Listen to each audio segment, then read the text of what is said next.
you check the children? Show a little mad sometimes. Hi, I'm Chucky. Wanna play? Sometimes. That is what You're gonna need a bigger boat.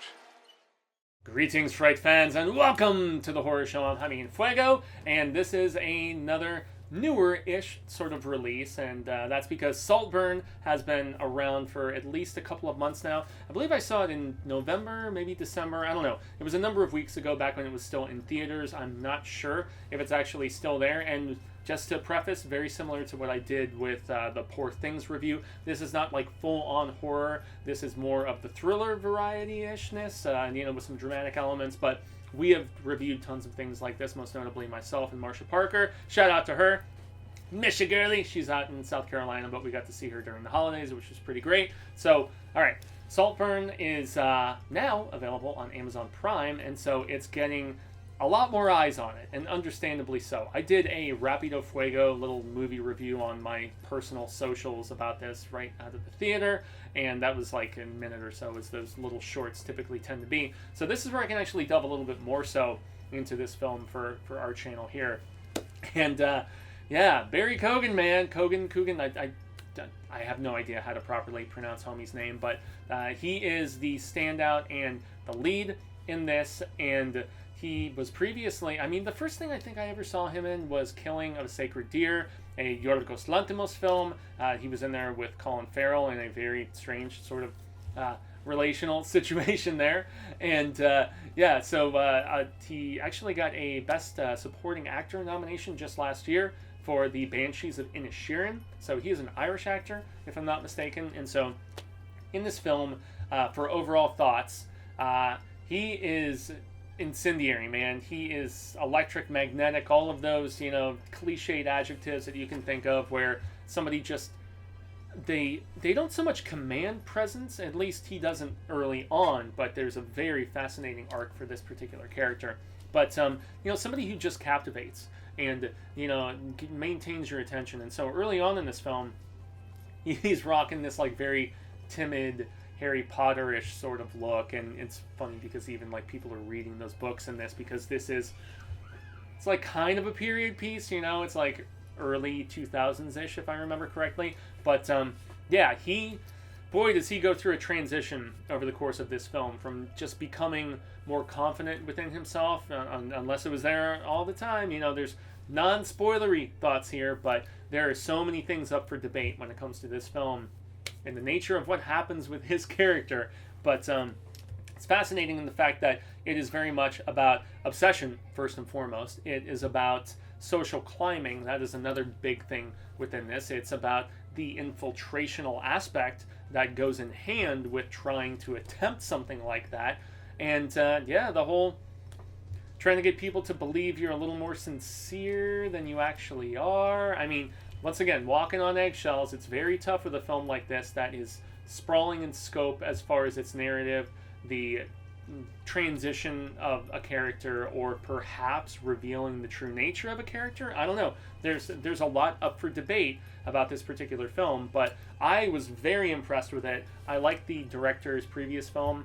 Emerald Fennel is the one who directed this. She did Promising Young Woman a few years ago, which was really, really good, and just really shed a light on the nastiness that can be purveyed by men, and the fact it's just like, shouldn't have a walnut dress, if anybody knows the STP song and what Scott Weiland, rest peacefully, was satirizing in that song, is the fact that there is that whole mentality which was explored in Promising Young Woman about, women asking for it, as horrible as that is for me to even use that phrase. But it's like, why did you wear that attire if you didn't want this sort of outcome? But men are animals, man. Bebe's boobs destroy society. A great South Park episode really talks about that. And so Promising Young Woman, exceptional, but this film, I gotta say, really shows that Emerald Fennel has not only upped her craft significantly as a filmmaker, but the story, I think, is a little bit there is something important to straightforward simplicity, because a lot of the time you can really just nail and hammer that point home, and Promising Young Woman most definitely did that. But Saltburn goes for a lot more enigmatic nuance, I think, especially with regards to the nature of our character, not just from his intentions, but to his sexuality, to all of these different things. It's a great film for the essence of discourse about, the nature, because everybody else, with the exception of the object of his affection, I would say, is pretty straightforward, straight-laced. Like, you can understand them as the narrative progresses, but our two leads, that's where you're not quite sure about either of them. And so I give this film a big recommend. It's not really horror, but it does get to the obsessive thriller sort of state it's a film that builds that tension and builds that kind of creepy unsettlingness. And some things that happen near the very, very end is where it really gets to be something that I think our audiences would be a little more into. I will not say this is a horror movie by any way, shape, or form, but if you've seen certain psychological thrillers that deal with all of the themes that I have already mentioned, you'll probably understand why we're talking about that here. And so, story.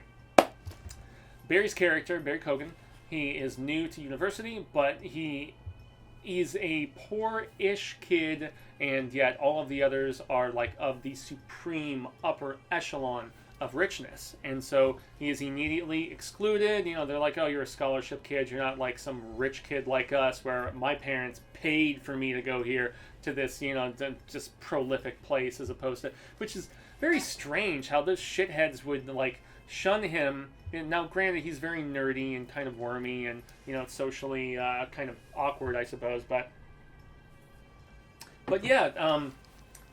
he is befriended by this older dude. And I hate to consult these notes, but I feel like I kind of have to, because of the fact that I want to. It's Jacob. Goodness Lord. I need to. Bear with me, everybody. We're losing ratings right now. It's Jacob Elordi, I want to say. I just really want to make sure I get dude's name right. Yes, Jacob Elordi. Okay, so Jacob Elordi plays Felix, which is the object of Oliver, which is Barry's character's affection. And so it is very clear very quickly that this short, kind of nerdy dude is he's smitten, with Felix's character.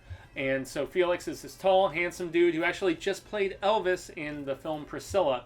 Not in the most glowing light, because it was a more, I guess, accurate viewpoint, perhaps, of Elvis as a character, because it was all from Priscilla's perspective. But so if Jacob Elordi is playing Elvis, you can most definitely know that he is going to be just a commandingly handsome presence, and that is what Oliver is smitten with. And so Barry's character Oliver he forms a friendship with him after kind of needlessly helping Jacob's Felix out at one particular point early in the story with his bike.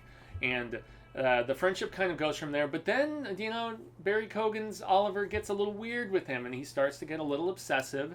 And when he has Jacob Elordi's character Felix getting a little more paying attention to chicks instead of him, he gets a little upset, and then he makes sure to mention, when a tragic family thing transpires, he makes sure to mention that to Felix. And so that's when Felix is like, okay, it renews their friendship, and he kind of feels sorry for him a little bit, and he's like, hey, come out to Saltburn, which is his family's home. And not just a home, we're talking not just an estate, we're talking like a mansion with acres and acres around it. I guess estate maybe would be the proper terminology. And that is when Barry Kogan's Oliver gets acquainted with the rest of Jacob Elordi's Felix's family, and that's where you meet Rosamund Pike, his mother, and his, Felix's sister, all of these people, and that's where the infiltration transpires. And that's where the movie really kind of turns into something a little more of the satirical, comedic, analyzing, high society sort of bit. And so you're not going to see anything horror in that regard as far as story goes. But then, as he starts to play various sides amongst everybody within this family, and a essence of manipulation starts to go down, the second act is where I have to cut it off, because that would be too much for me to divulge. But that's where the movie really kind of gets going from a even more fascinating standpoint about, what the true intentions of Barry Kogan's Oliver are. And it just it builds, and everybody is talking about some of the more it's the word I'm looking for, controversial scenes in this particular film. There's a few of them. Yeah, I wasn't as taken aback by them as a lot of other people were, but then again, hey, it takes a lot to shock me at this particular point after 15 years of doing this silliness. So yes, from a storytelling standpoint, I really enjoyed it. It's a little bit long in the tooth, and it takes a little too long to reveal stuff. And in all honesty, with the revelation of certain things that happen near the end of the film, I don't even necessarily think that they need to go that far.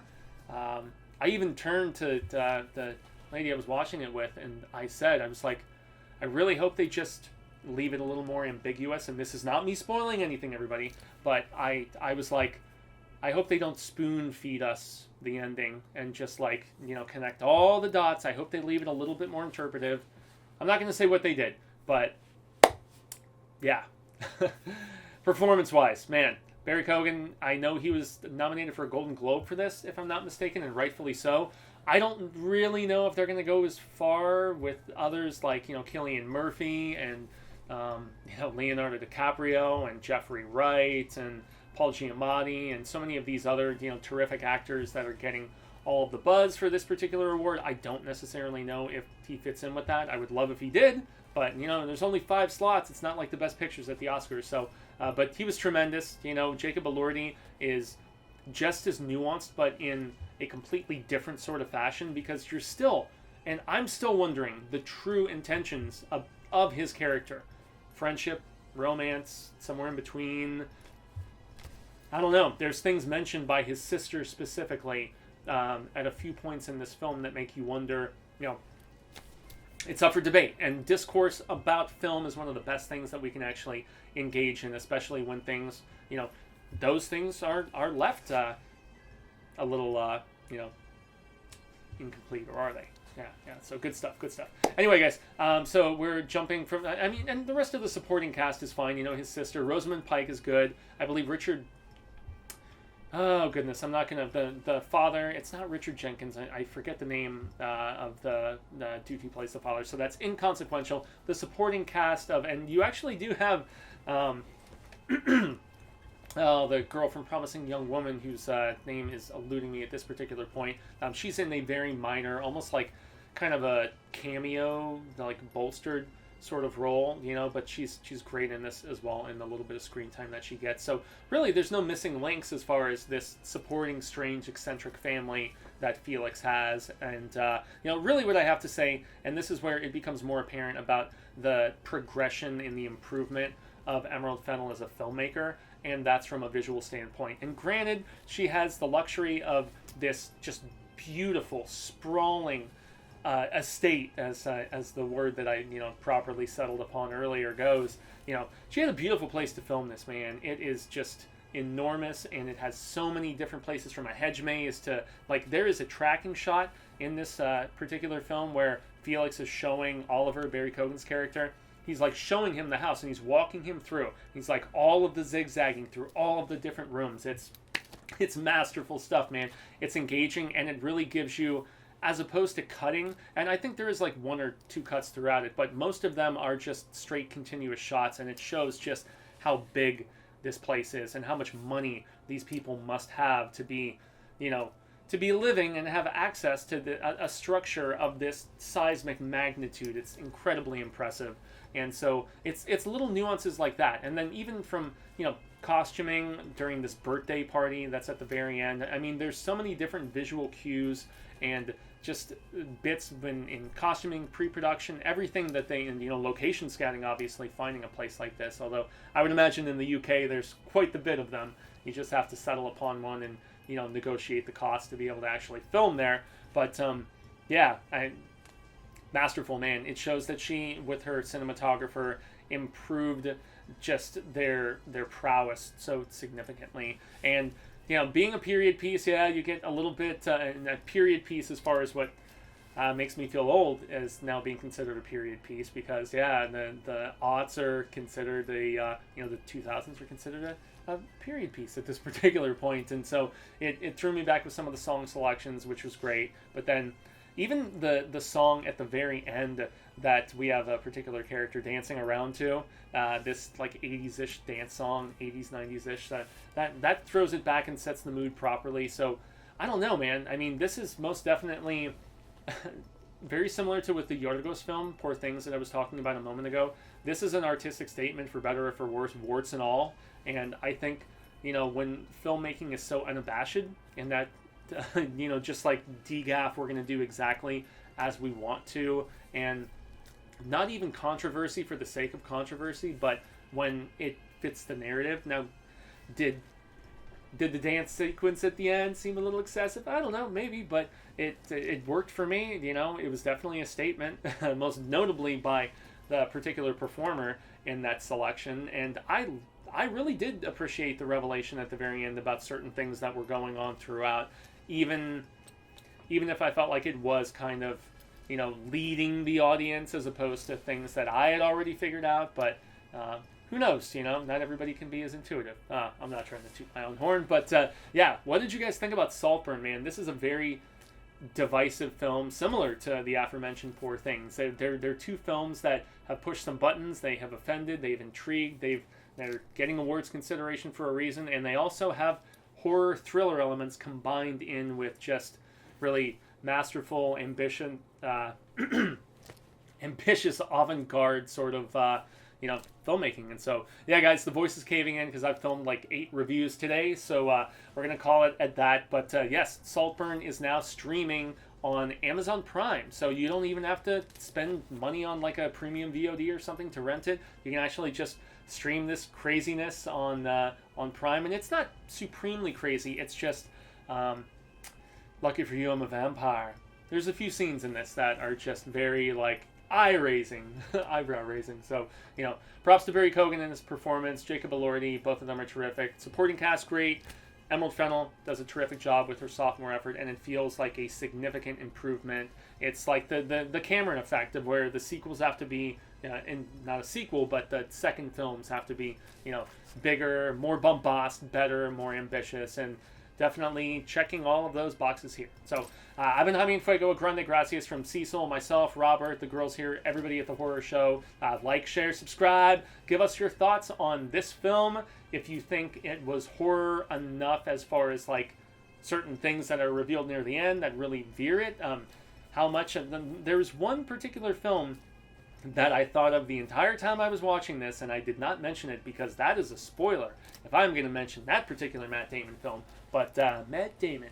Anyway, guys, yes, we appreciate the viewership and checking this out, and very curious to hear what everybody thinks about this one. So, in any event, I've been Fuego. Y'all have been Rad Status, and until next time, spooky ookies, remember, stay scared.